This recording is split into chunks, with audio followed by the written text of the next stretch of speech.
Okay, now we're going to start with the third agricultural revolution. This is the fourth video, but the third agricultural revolution.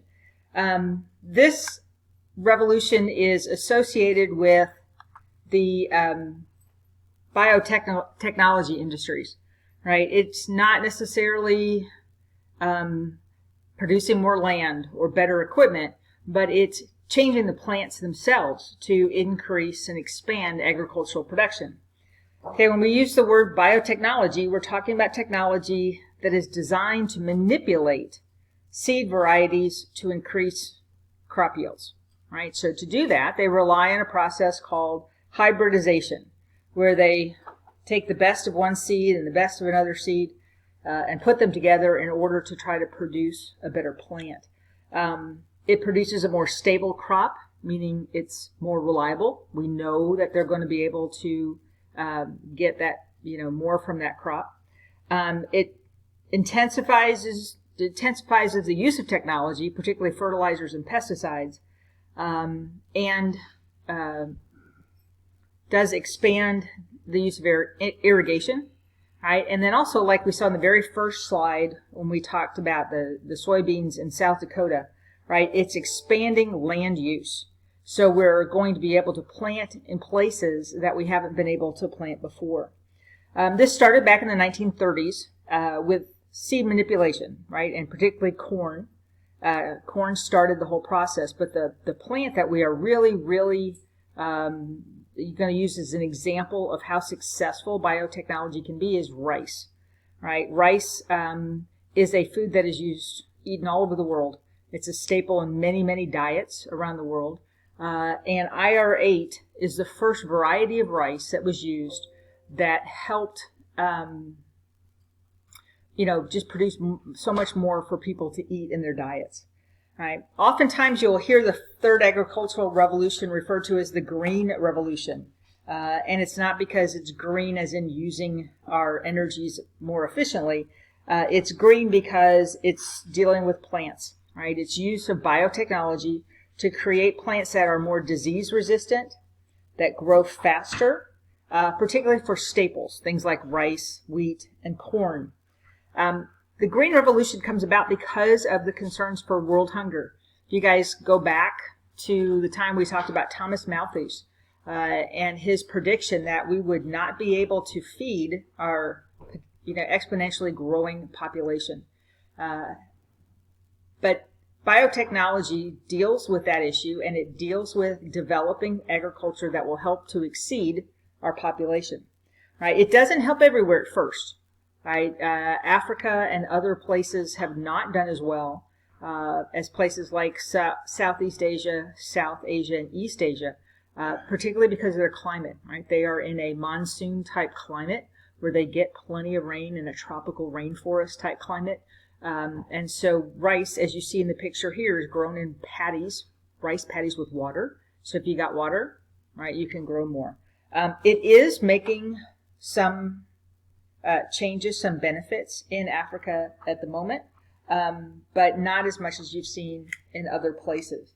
There are some negatives, as there always are, with the Green Revolution. One of them is called monocropping. All right, one word, M-O-N-O, cropping. Monocropping means basically that you're growing one particular crop, right? And we've seen that before in other countries where you will rely on one particular crop or one particular resource. And if that crop doesn't go well, right? If there's a climate change with the water that you're relying on, the rain, precipitation doesn't come, right? Or if there's a pest that this particular crop is not resistant to, right, it can wipe out your whole crop. Not only will people not be able to eat, but a lot of times, like we saw in Kenya, where they rely heavily on tea and coffee, if the tea and coffee crop fails, Kenya loses money as well. Another negative about the Green Revolution is the fact that we're going to use higher levels of chemicals. So you are using pesticides and fertilizers, and they tend to reduce organic materials that are in the soil. And they contribute to groundwater population. Right? If you guys remember, we talked about the big dead zone that's at the end of the mouth of the Mississippi in the Gulf of Mexico, where all of those pesticides and fertilizers have run off the ground into the water and then get swept out to sea, and then nothing lives in that dead zone. And typically, too, this is a core issue. Core countries can afford these expensive pesticides, fertilizers, and modified seeds, and a lot of the poorer farmers can't. So again, we're seeing core benefiting from the use of technology. Right. When we talk specifically about the Green Revolution and modification, we are talking about genetically modified organisms, or GMOs. You're very familiar with that. You see it all the time on the foods that you eat. I've read someplace that about 85% of what you eat is genetically modified, and then a lot of big push to have products that are not genetically modified. Genetically modified, or GMOs, splice together genes from different species to achieve a particular end. Your book says about 60 to 70%. Again, I've read as much as 80. The benefits are, of course, that you are feeding an expanding world. Rice that used to produce 100 bushels, per acre now can produce several hundred bushels of rice per acre. Plus, a lot of times you can crop them multiple times. So you can, in the same growing season, you can actually plant and harvest up to 2 or 3 times, that you could do before. So you can plant them, harvest them, plant them again, harvest them, and what have you. Problems, of course, is that while there have not been any studies that find anything wrong or any effects of genetically modified organisms, you are dealing with new organisms that you're releasing into the environment without a whole lot of understanding of what they do. We know they produce more foods, but nobody really knows if 10, 15, 20 years down the road we're going to see any problems as a result of GMOs. You are also raising the potential of disease-resistant plants that will create a super bug, right? A super pest. Bugs will, develop. They will change and alter themselves so that they can somehow overcome those particular chemicals, much like we see with the use of antibiotics. The more you use them, the little superbugs, right, tend to evolve to a point where they can resist any particular type of antibiotic.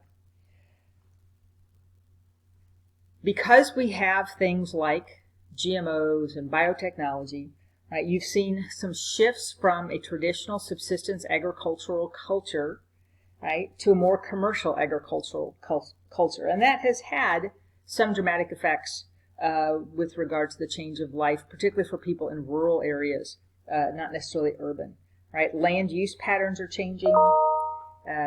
You're also seeing land ownership.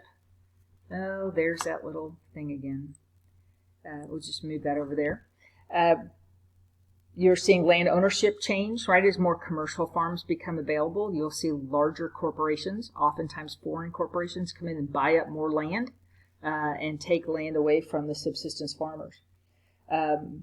Labor conditions have changed because you have governments who are now involved in economic and political issues. You have environmental concerns because they are seeing the opportunity to make more money for their countries.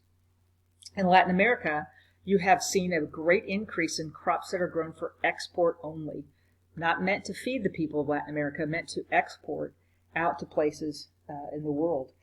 So you are seeing marginal or subsistence farmers being pushed to marginal lands, right, to lands that are just barely good enough because the bigger corporations are buying up the better land.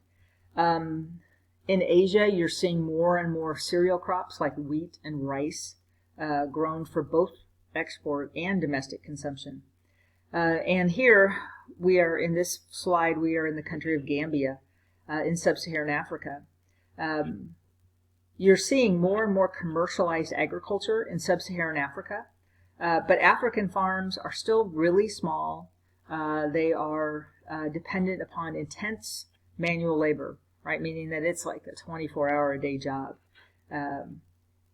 Over the past 30 years, you've also seen in places like Gambia and other areas of Southeast and East Asia, More international development assistance that has required the conversion of land to wetlands like this, where you're planting rice in the wetlands. It allows for production of rice all year long, right? But where's that water coming from? You've got sub-Saharan Africa and other places in Southwest Asia that don't have a lot of water.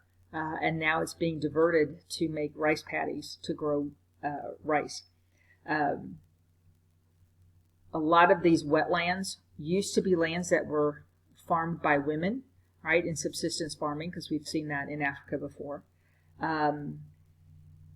Women are now, as you see in the picture, planting in commercial farms, and now they are still having to go back and do all of their household duties. It's making their time available for those household duties less and less.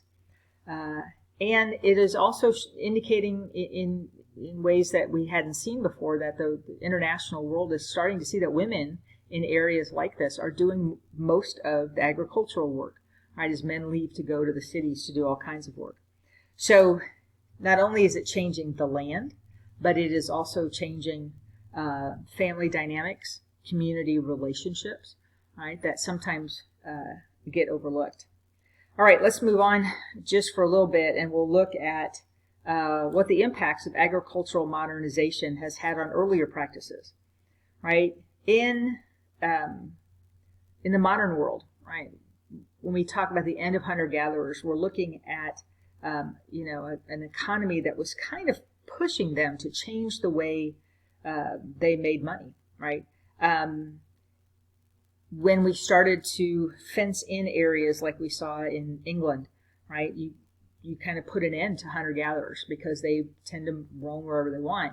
And if you're fencing in land and owning land, right, you're changing the dynamic of a hunter-gatherer. Communities in places like sub-Saharan Africa that owned land communitively can't do that so much anymore.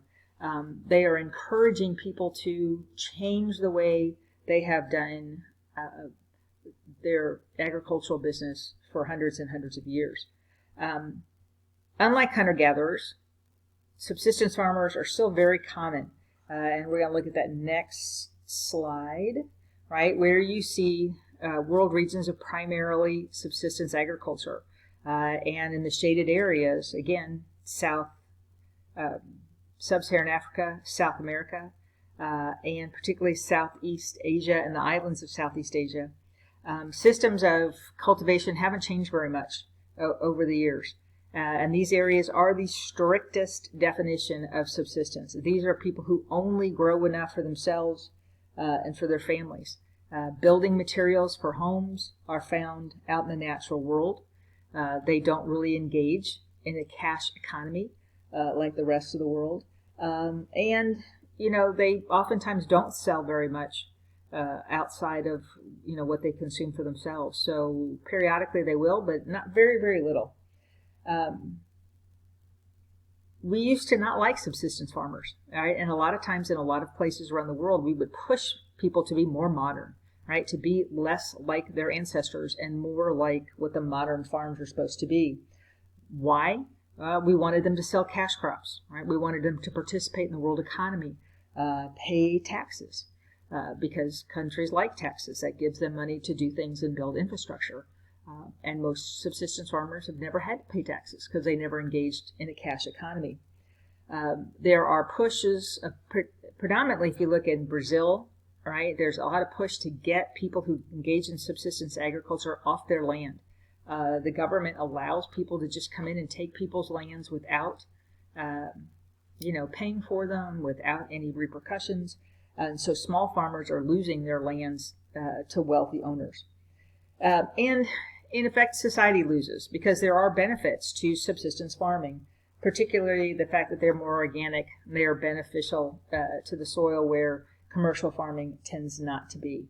Shifting cultivation preserves the forest, the soil, requires less energy, and it can produce, pretty much what we need. But a lot of times we want more, right? We want to eat more than what we need. All right, we're going to end this video, and then the next one I think will pretty much be close to the end, maybe get 2 more videos out of this.